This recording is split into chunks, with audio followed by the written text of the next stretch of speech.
ahora voy a pasar yo, porque con este tema del Meet no puedo tener las dos ventanas abiertas, a solamente proyectar, así que lo que sea chat, lo que sea cualquier pregunta que tengan durante la charla, Fer, queda en tus manos, vos interrumpime, como hicimos la otra vez, y bueno, vemos. Así que nada. Ahí se ve, ¿no? La presentación, sí. ¿Algún en el micrófono que me diga sí? Sí.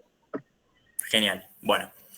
En estos 30, 40 minutos de la capacitación, como ustedes saben, el tópico analizado es el del bloque 5, el último bloque de la sala de tratados internacionales, que ahí estaba chequeando, es a su vez el bloque más numeroso de países. Tiene un total de 30 países, así que va a ser bastante interesante para trabajar. Pero bueno, en estos 30, 40 minutos voy a hacer un breve repaso de lo que ha sido los últimos 30 años de historia afgana, la historia de Afganistán, haciendo especial foco en la que se conoce como la Segunda Guerra de Afganistán, que es la que inició el 7 de octubre del 2001 con la invasión norteamericana de dicho país tras el atentado a las Torres Gemelas del 11 de septiembre del 2001.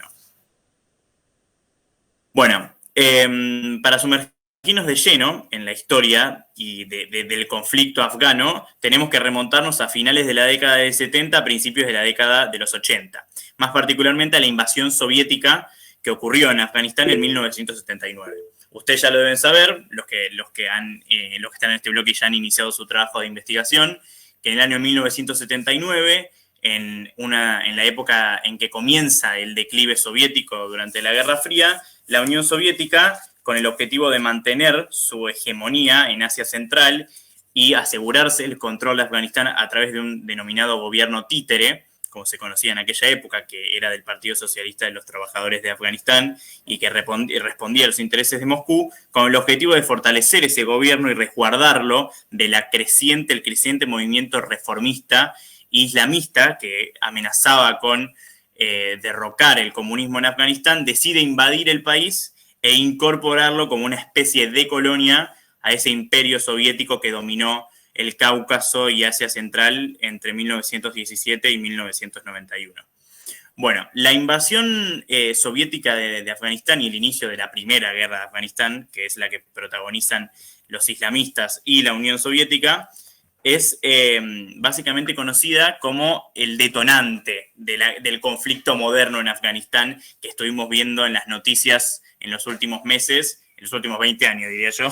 y que vamos a abordar en la etapa de debate por bloques. Bueno, como ya dije, el ingreso de los soviéticos, la invasión territorial de los soviéticos en Afganistán, contrario a lo que creía Moscú, que pensó que iba a asegurar el control del Partido Comunista y de la burocracia comunista en el país, lo que hizo fue despertar una rebelión entre los sectores tribales y los sectores más ortodoxos, más apegados al Islam clásico,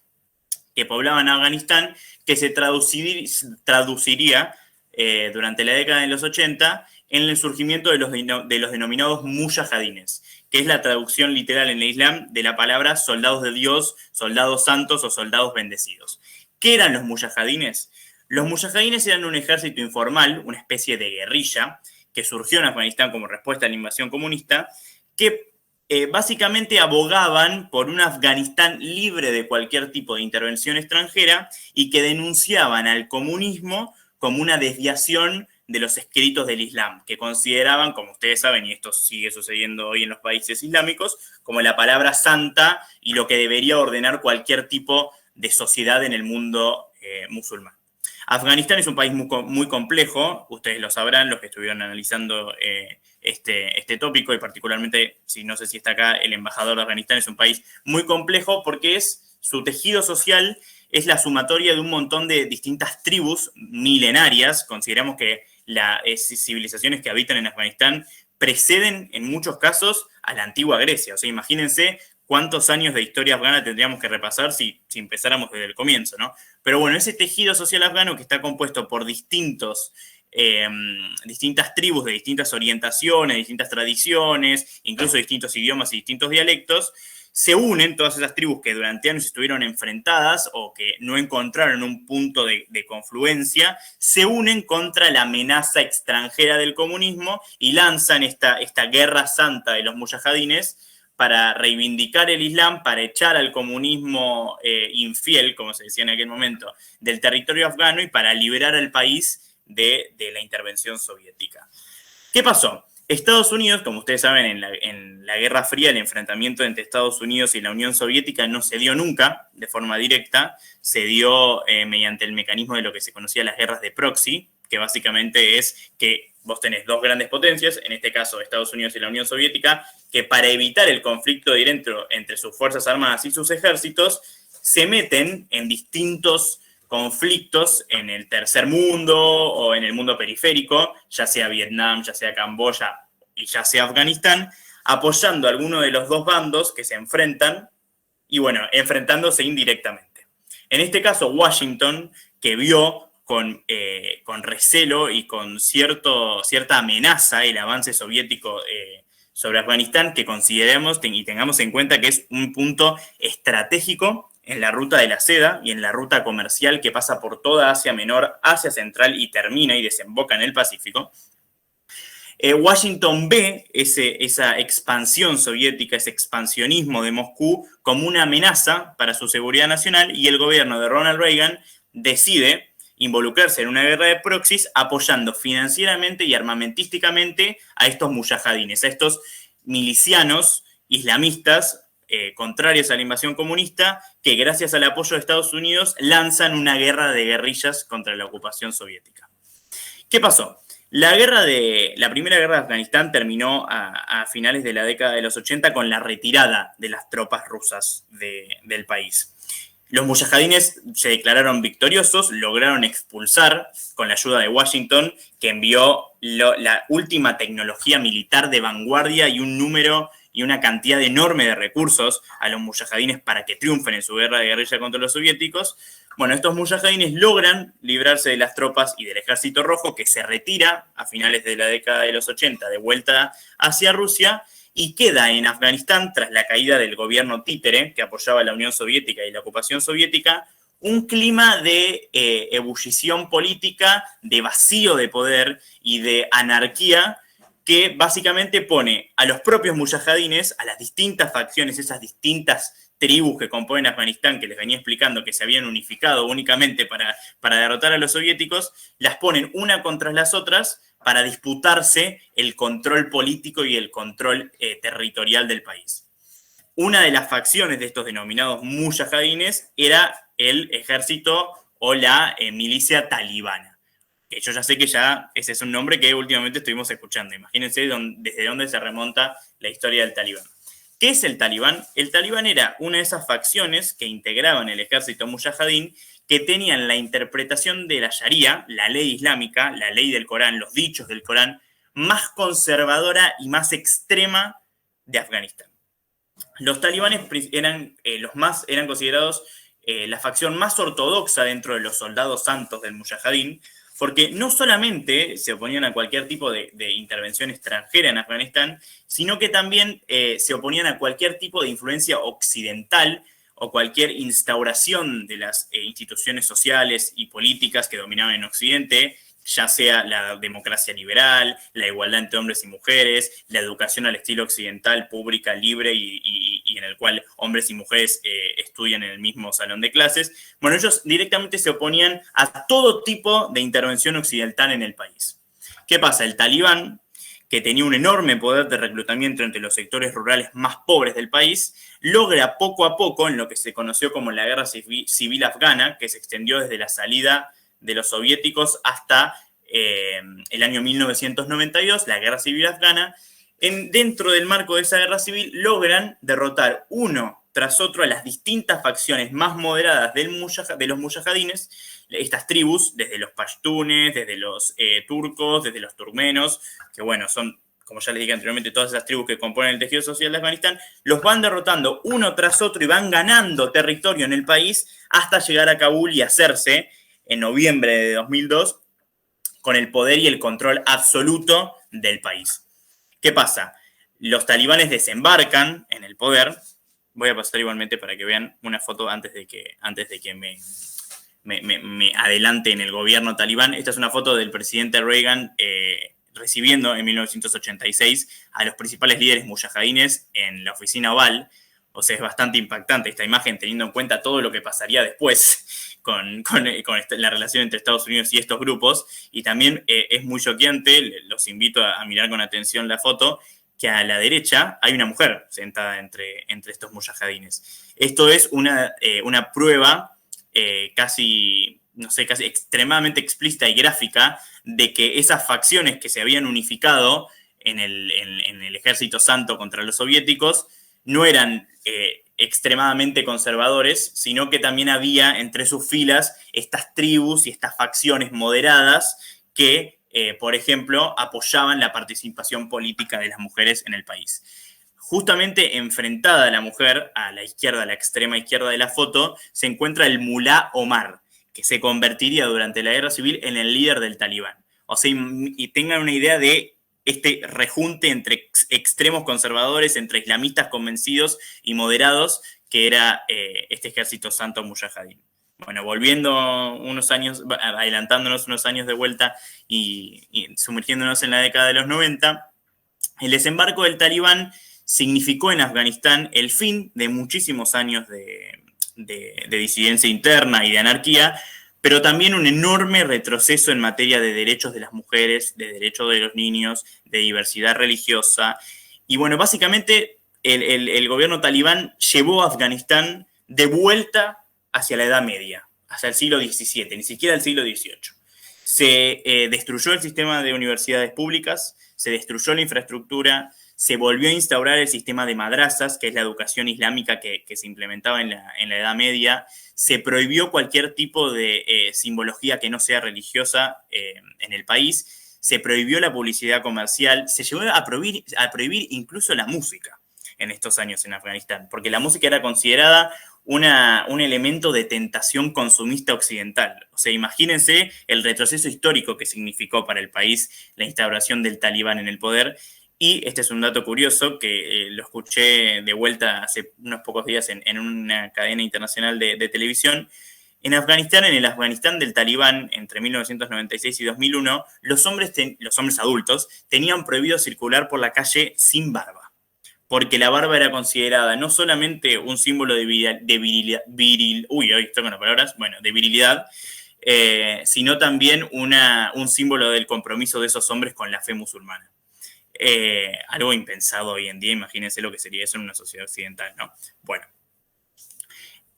como les dije anteriormente, este retroceso cultural e histórico hizo de Afganistán uno de los países peor posicionados en la década de los 90 en materia de defensa de los derechos humanos. Las mujeres fueron expulsadas del sistema educativo y obligadas a permanecer en sus casas bajo la tutoría de sus padres, sus hermanos varones o sus esposos. Y se impuso en el país, incluso para las tribus que no adherían a la interpretación más conservadora de la Sharia impuesta por el Talibán, el uso de la denominada vestimenta burka, que ustedes bien la conocerán, que en el caso afgano es muy característica y se veía en aquellos años y se volvió a ver a partir de la caída de Kabul en 2001, a las mujeres afganas circulando con ese burka de colores llamativos, de ese color celeste azulado, que se convertiría años después y sería mal usada por el Talibán, la vestimenta islámica, como un símbolo de la opresión de las mujeres, que a diferencia de lo que ocurre en otros países islámicos, donde las mujeres efectivamente eligen utilizar dichas vestimentas, en la Afganistán del régimen talibán les fue impuesto sin ningún tipo de consulta ni ningún tipo de consenso. Bueno. Vamos a saltar la década de los 90 porque, como les dije, fue una etapa de consolidación política del Talibán y una etapa en la cual Occidente dejó de mirar a Afganistán. Afganistán dejó de estar en la agenda de seguridad nacional de Estados Unidos y de los principales países de Europa. El colapso de la Unión Soviética se convirtió en un asunto de política exterior más importante. La guerra del Golfo se convirtió en un asunto de política exterior más importante y poco a poco Afganistán fue quedando en el ostracismo.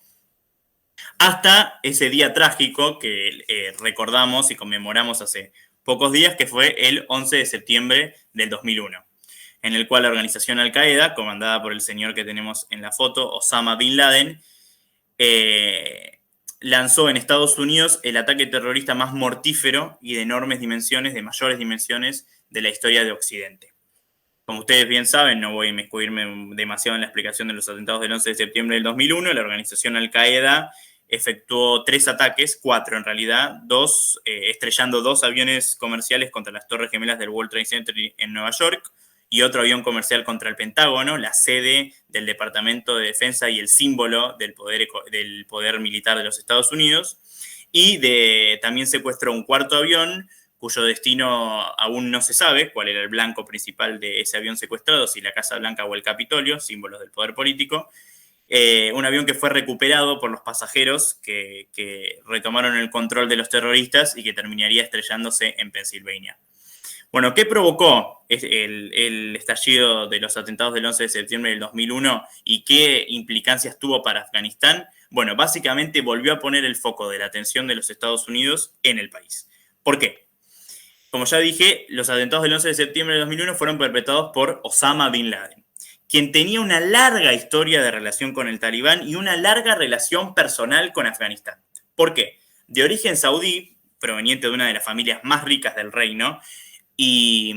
educado incluso en las mejores universidades de Arabia Saudita, Osama Bin Laden se convirtió en su juventud en uno de los cientos de miles de jóvenes musulmanes que emigraron de sus países, de sus respectivos países, Kuwait, Arabia Saudita, Bahrein, Omán, hacia Afganistán para unirse a las filas del ejército mujahideen en su guerra santa contra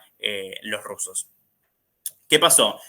Luego de la salida de los rusos y la consolidación del Talibán en Afganistán, Osama Bin Laden, que estaba ya dispuesto a principios de los años 90 a transformar la lucha mujahideen, la lucha militar contra el ejército soviético, en una nueva campaña terrorista contra Occidente,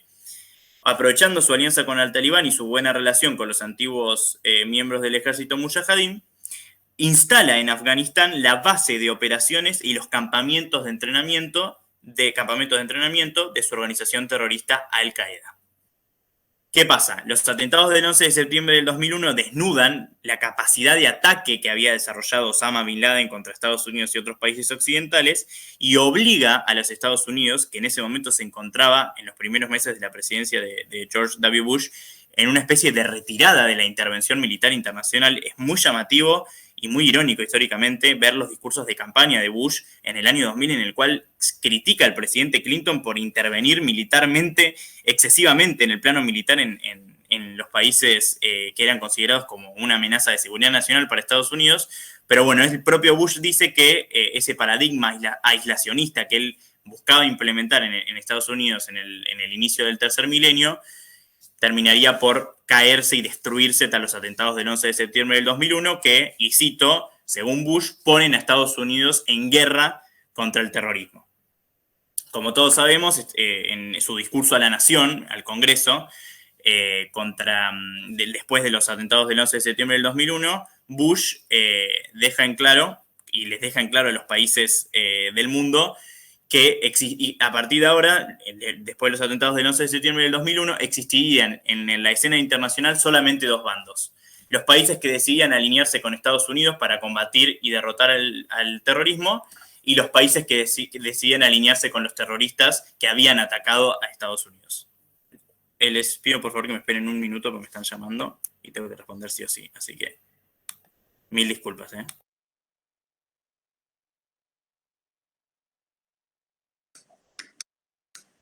Bueno, chicos, si alguno tiene alguna duda o algo, tiene el espacio ahora. Yo personalmente no soy experto en Afganistán, no sé tanto como Manu, pero nada, si necesitan algo de formato, de STI o de algún otro tema, pueden decirlo ahora.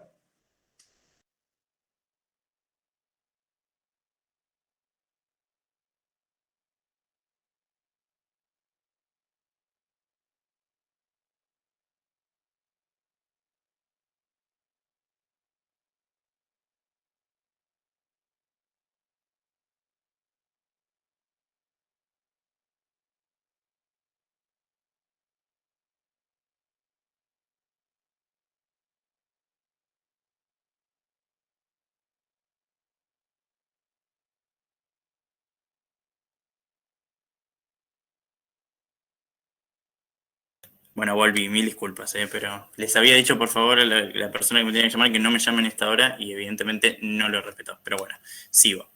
Iba por el discurso de Bush, ¿no es cierto? Sí. Bueno, Teniendo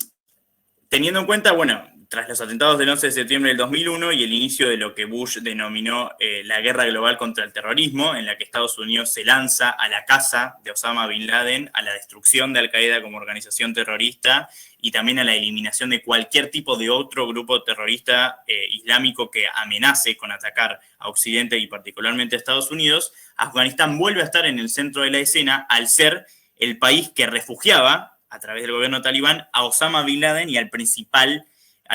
sus principales colaboradores nucleados en el liderazgo de la organización terrorista Al-Qaeda.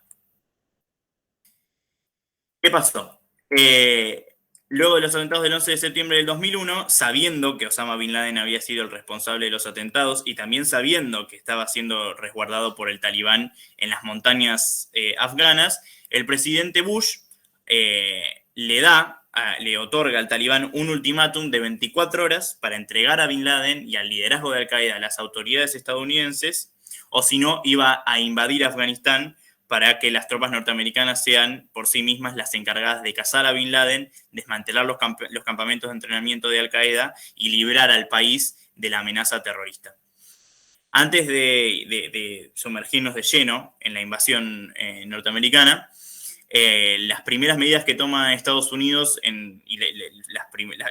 primeras operaciones militares de Estados Unidos en este conflicto son los bombardeos de los campamentos de entrenamiento de Al-Qaeda en Afganistán, que fueron consideradas por el talibán como una violación de la soberanía afgana y como uno de los puntapiés iniciales de la guerra. Obviamente, mi opinión personal también, y lo que dice Estados Unidos, el puntapié inicial de la guerra son los ataques del 11 de septiembre. O sea, no es que Estados Unidos provoca la guerra, sino que son los atentados lo que provocan y justifican su involucramiento en Afganistán. Y bueno, como dije anteriormente, Estados Unidos también busca el apoyo internacional a través de esta dicotomía entre están con nosotros o están con los terroristas, a través del Consejo de Seguridad, que aprueba y le da a Estados Unidos el visto bueno para invadir Afganistán si el talibán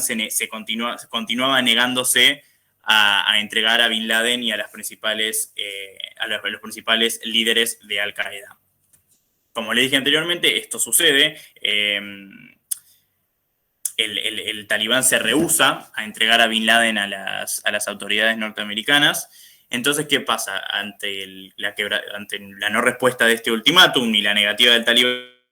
de entregar a Bin Laden, el presidente Bush anuncia el 7 de octubre del 2001 el lanzamiento de una operación militar de gran escala destinada a invadir Afganistán, a derrocar al gobierno talibán y a capturar a Osama Bin Laden y a los principales líderes de Al-Qaeda. Ya vuelvo, perdón.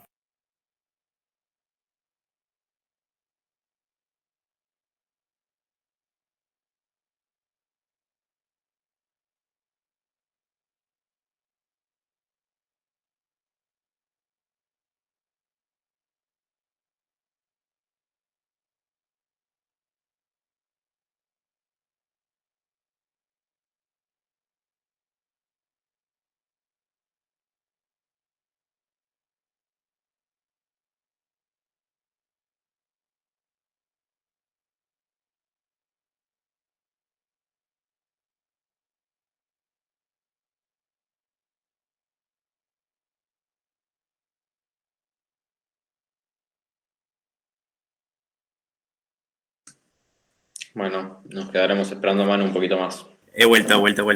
Ah, bueno. Bueno, me quedé en el inicio de la guerra. Bueno, como ya dije, con la causus bellis, la causa de guerra, siendo los atentados del 11 de septiembre y la negativa del talibán de entregar a Bin Laden a las autoridades estadounidenses, Estados Unidos invade militarmente Afganistán con el apoyo de las Naciones Unidas y la participación de una coalición internacional de casi 23 países. Inicialmente, después se expandiría hasta 30. Muchos de esos países son los que ustedes representan, por eso están nucleados en este grupo. Bueno, lanza una operación militar a gran escala, que como dije anteriormente, está principalmente comandada por tropas norteamericanas, del Reino Unido, de Canadá y de Australia, que derroca al talibán, libra a Afganistán del gobierno talibán y empieza a cazar uno por uno a los principales líderes terroristas de Al-Qaeda y otros grupos que estaban esparcidos por el territorio afgano. ¿Qué pasa? Y antes de sumergirnos de lleno en lo que sería la segunda etapa de la guerra.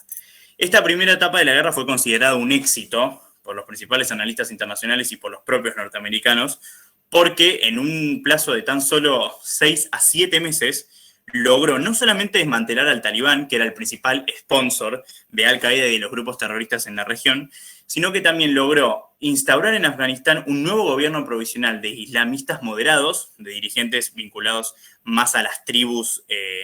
más antiguas de Afganistán y no tanto a los antiguos mujahidines, y también instaurar en el país, restaurar mejor dicho, toda esa batería de derechos sociales y políticos que los talibanes habían sacado tras su llegada al poder en 1992. Con el correr de los años, y particularmente después de la invasión, la decisión de Estados Unidos en el 2003 por un conflicto que no tiene nada que ver con lo que estamos analizando, que es la guerra de Irak, la guerra en Afganistán se va convirtiendo para los estadounidenses poco a poco cada vez menos en una campaña extremadamente exitosa y cada vez más en un dolor de cabeza. ¿Por qué? Con el correr de los años, la misión que tenía Estados Unidos en el país, que era la de cazar a Bin Laden, desmantelar los campamentos de entrenamiento de Al-Qaeda, sacar al Talibán e instaurar un régimen político democrático y moderado, se empieza a disipar en una cadena y casi sucesiva de errores y de fiascos militares. El Talibán, que se repliega a las zonas rurales de Afganistán para mediados de 2003, recobra fuerza, y las nuevas fuerzas armadas afganas, que los norteamericanos habían entrenado y armado para defender al país el día que ellos se vayan finalmente del país,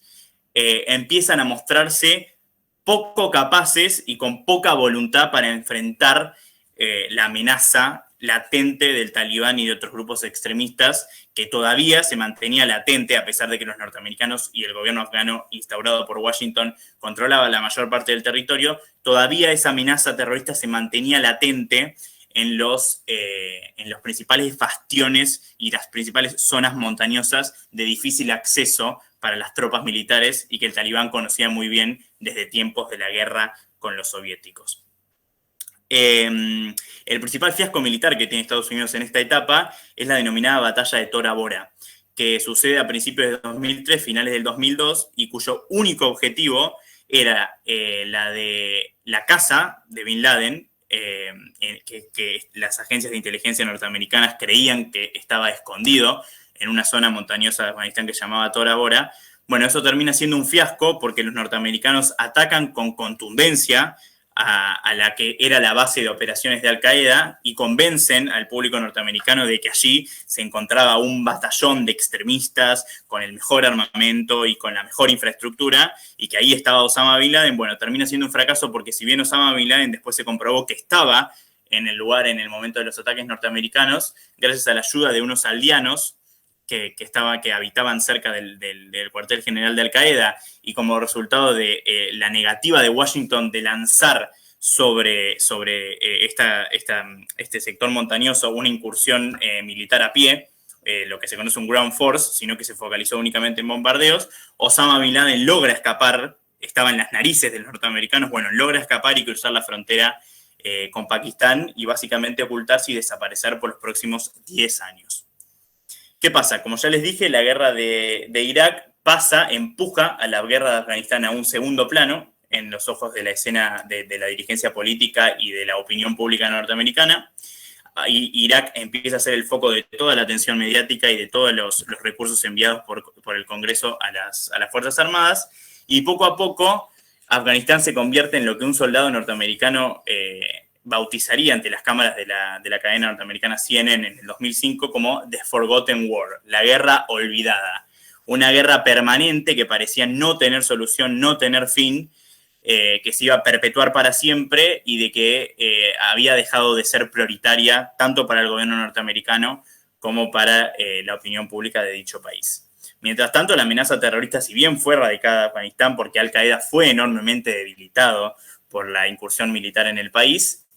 Osama Bin Laden, sus secuaces y los principales lobos solitarios de esta organización terrorista, si bien dejaron de entrenar en Afganistán, no dejaron y no abandonaron las actividades terroristas en Occidente.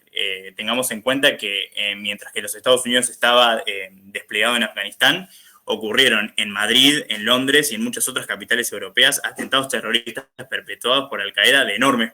proporciones, como el atentado en la estación de Atocha en Madrid el 11 de marzo del 2004 y los atentados del 25 de julio del 2005 en la ciudad británica de Londres. La llegada, ahora nos saltamos, pasamos del 2003 hacia finales del 2008 y principios del año 2009, con la llegada de Barack Obama a la presidencia. El acercamiento a la estrategia militar y el posicionamiento del conflicto en Afganistán en el orden de prioridades de la dirigencia política norteamericana cambia abruptamente. ¿Por qué? La guerra de Irak, lanzada por Bush con el discurso de que Saddam Hussein, el dictador de Irak en aquel entonces, poseía armas de destrucción masiva y que estaba dispuesto a venderlas a Al-Qaeda para atacar a Estados Unidos, una excusa de invasión que después resultaría ser comprobada como falsa,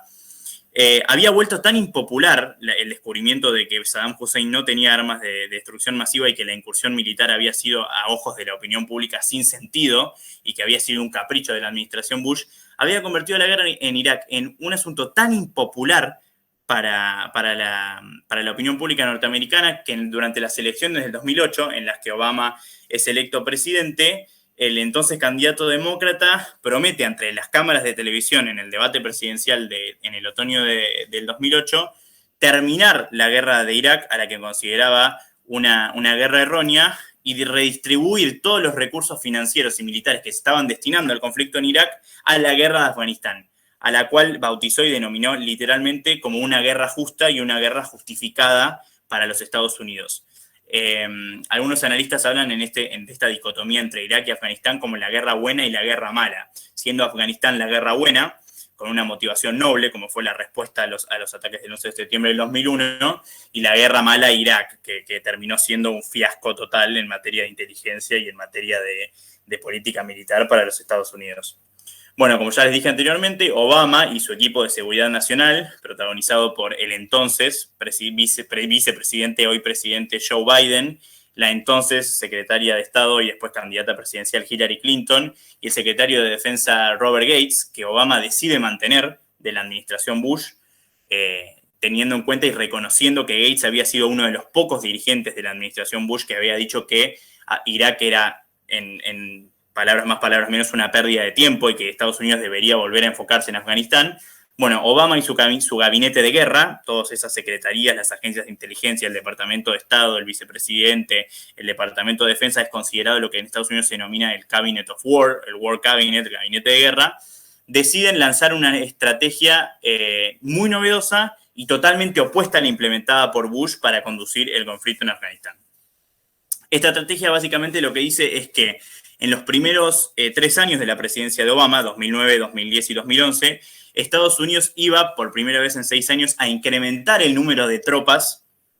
norteamericanas desplegadas en Afganistán con el objetivo de erradicar en esos 3 años los vestigios de amenaza talibán y de amenaza terrorista en el país y poco a poco, a partir del otoño de 2014, ir retirando dichas tropas e ir cambiando la orientación de la misión militar estadounidense desde el combate activo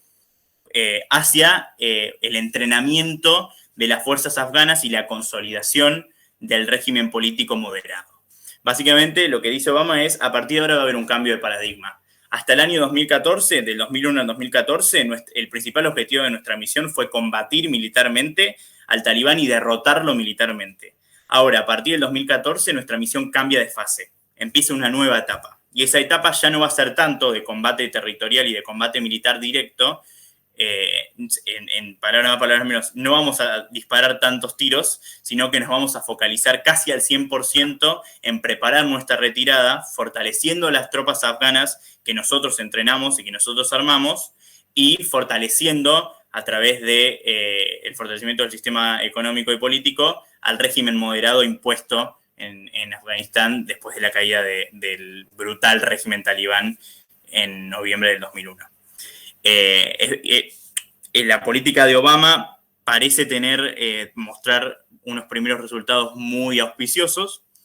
al punto de que para mediados del año 2012, antes de la elección en la que Obama sería reelecto como presidente, casi el 60% de la opinión pública creía que el presidente estaba conduciendo la guerra de Afganistán en una dirección correcta, frente a solamente el 14% que decía lo mismo de Bush a finales del año 2008.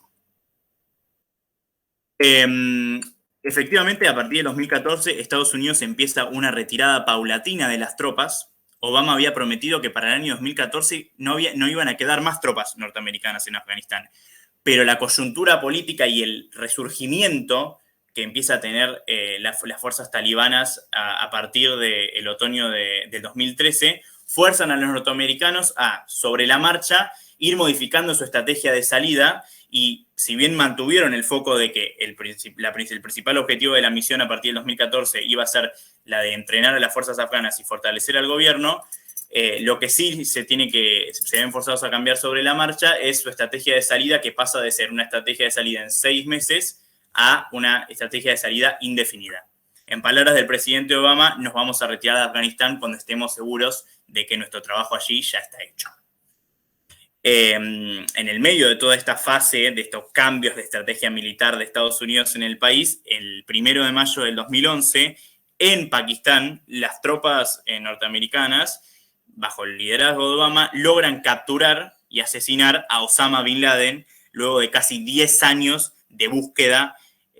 tanto en Afganistán como en otros países de Oriente Medio, para lo que ellos dicen traerlo a la justicia por lo que había cometido, por los atentados que había planeado y cometido el 11 de septiembre del 2001.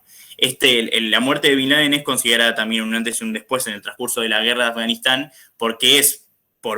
considerada también por muchos especialistas y por el propio Obama en su momento como ese punto de quiebre entre el fin de la guerra activa en el país y el inicio de la fase de retirada paulatina. Si bien Obama había prometido retirarse en el 2014, como les dije anteriormente, la coyuntura política y el resurgimiento del talibán lo fuerzan a quedarse más tiempo en el país, al punto que cuando deja el poder en el 2016 todavía Estados Unidos seguía sin tener una fecha de salida. Esa situación de ese plan cambiado sobre la marcha, de esa misión de entrenamiento y de fortalecimiento del sistema político demorada y que se tenía que partir en dos, entre entrenar a las fuerzas afganas y a su vez ayudarlas a que el talibán no vuelva a resurgir, esa es la situación que hereda Donald Trump en su llegada al gobierno en febrero de 2017. Como sabemos muy bien, Donald Trump, que no se caracterizó por ser un presidente continuista de la política exterior norteamericana, promete en su campaña presidencial de 2016 y sostiene en su discurso de inauguración de enero de 2017 su deseo y su voluntad de que las tropas estadounidenses se retiren totalmente de Afganistán lo antes posible, abandonando el compromiso de Obama de que esa retirada se iba a realizar y se iba a efectuar una vez que los especialistas norteamericanos crean que las tropas afganas estaban listas para combatir por sí solas a las tropas talibanas y que el sistema político era lo suficientemente sólido como para garantizar la supervivencia de la democracia y de la libertad en el país. Donald Trump dice no, Estados Unidos necesita irse cuanto antes de Afganistán y básicamente lo que le dice a los encargados de la negociación en el Departamento de Estado es: ya no nos vamos a enfrentar militarmente al talibán, sino que nos vamos a sentar a negociar con ellos. Una política muy contradictoria con ese principio que había lanzado Bush de o están con nosotros o están con los terroristas, y la ya ahora icónica frase de los Estados Unidos no negocian con terroristas. Bueno, Donald Trump dice sí, es el momento de negociar con el talibán, es el momento de dejar las armas y sentarnos a negociar, y básicamente se alcanza, luego de 3 años de negociaciones, en febrero del 2020, antes de la pandemia, antes del estallido de la pandemia, un acuerdo de paz provisorio entre los Estados Unidos, el gobierno afgano y las fuerzas talibanas, que tenía como principal objetivo la retirada de Estados Unidos del país y la consolidación de un gobierno afgano pactado entre los islamistas moderados y las fuerzas talibanas. Como todos saben, Donald Trump pierde la reelección en noviembre del 2020 y el 20 de enero del 2021, Joe Biden, el vicepresidente de Barack Obama en el año 2009, cuando se decidió este cambio de estrategia en la guerra de Afganistán, asume la presidencia. Biden, que había sido históricamente uno de los políticos que más había apoyado la idea de que Estados Unidos se debía retirar cuanto antes de la guerra de Afganistán, al punto de que en el 2009, cuando se decide ese cambio de estrategia y ese cambio de paradigma que les expliqué anteriormente al interior del gabinete de guerra de Obama, Biden se enfrenta directamente con Hillary Clinton, que sostenía que Estados Unidos se tenía que quedar en Afganistán hasta que la situación fuera 100% segura y que el talibán estuviera 100% derrotado. Biden se enfrenta a ella al decir que eso no iba a suceder y de que Estados Unidos se tenía que retirar cuanto antes porque la guerra de Afganistán se estaba convirtiendo en una guerra sin sentido. Si se trata de Afganistán, nadie puede acusar a Joe Biden, para bien o para mal, estemos de acuerdo o no con su decisión de retirarse de Estados Unidos, de no ser un hombre de convicciones firmes. Porque 10 años después, cuando llega a la presidencia, uno de los primeros anuncios en materia de política exterior y militar que él hace es que la decisión de Donald Trump de retirarse cuanto antes de Afganistán y el compromiso alcanzado con el talibán por el gobierno anterior se iba a mantener y que Estados Unidos se iba a retirar antes del 11 de septiembre de 2021, en el 20º aniversario del atentado de las Torres Gemelas de Afganistán. Que básicamente lo que dice Biden es que promete que para el 11 de septiembre del 2021 no iba a quedar ni una sola tropa norteamericana en suelo afgano. Como todos sabemos, bueno, acá se trabó el PowerPoint, pero bueno, como todos sabemos, esa retirada acelerada que Biden hereda, porque tengamos en cuenta que ahora se escuchan muchas críticas al interior del Partido Republicano hacia la administración Biden, el plan de retirada no lo diseña la administración Biden, lo hereda de la administración Trump, sino que lo único que hace la administración Biden es decidir cumplirlo. Bueno, básicamente ese plan de retirada que se acelera cuando el presidente dice nos vamos a ir el 11 de septiembre del 2021, provoca que el 12 de agosto del 2021, hace tan solo un mes y un poco más, Kabul, la capital afgana, y la mayor parte del país caiga por primera vez en 20 años nuevamente en las manos del talibán, que ya venía fortalecido no solamente por sus avances militares en la segunda fase de la guerra, sino también por la decisión política de Donald Trump de reconocerlos como un actor político válido en Afganistán. O sea, piensen en el cambio de paradigma que significó la decisión de Trump de sentarse a negociar con ellos, que hace 10 años Bush dice, son carniceros, son cómplices de los terroristas, son nuestros enemigos, no podemos negociar nada, la única forma de relacionarnos con ellos es a través de las armas. Donald Trump dice, bueno, no, estos tipos, para decirlo coloquialmente, por más horribles que sean las cosas que hicieron mientras fueron gobierno en Afganistán, tenemos que negociar con ellos porque hay que irse cuanto antes. Y ya sabemos todos cómo terminó eso. La retirada de Estados Unidos, el anuncio, mejor dicho, de la retirada de Estados Unidos provoca que cientos de miles de soldados afganos, esos soldados que habían prometido a las tropas norteamericanas y al pueblo de Afganistán que iban a defender al gobierno moderado y que iban a combatir al talibán, cuando se enteran que Estados Unidos se retira, deciden directamente abandonar las armas y no ofrecer ningún tipo de resistencia a las tropas talibanas. Estados Unidos, que ya había anunciado su retirada, tampoco muestra voluntad de combatir el avance talibán, y mientras los norteamericanos se retiraban de Afganistán, los talibanes logran avanzar lo suficiente como para que la capital Kabul y el gobierno moderado caigan a sus pies. El resto de la historia la sabemos, es muy reciente. Las imágenes de los refugiados corriendo en la pista de aterrizaje detrás del avión militar estadounidense que despegaba, se convirtió en el símbolo de esta segunda caída de Kabul a mano de los talibanes. La retirada de los norteamericanos, que puede ser considerada por muchos prematura, pero que Biden consideró necesaria y urgente, lo que provocó fue una total desmoralización de las tropas afganas leales al gobierno moderado, un fortalecimiento político muy importante del talibán, debido a que cuando Biden anuncia que las tropas norteamericanas se iban a ir el 11 de septiembre, se genera en el país un clima de inevitabilidad del ascenso talibán. Básicamente el pueblo dice, es inevitable que cuando los norteamericanos se vayan, el talibán vuelva al poder, por lo cual estamos prácticamente resignados a dejar avanzarlos. Todos estos factores se combinan en un cóctel mortal que provoca que tras la caída de Kabul, el talibán vuelva a ser instaurado en el gobierno y que los norteamericanos aceleren aún más su salida y se retiren totalmente del país tras 20 años de intervención militar el 30 de agosto de 2021. Bueno, ese es un poco el repaso de estos años de historia afgana. Perdonen las interrupciones. Intenté hacerlo lo más rápido posible. Si quedó alguna duda,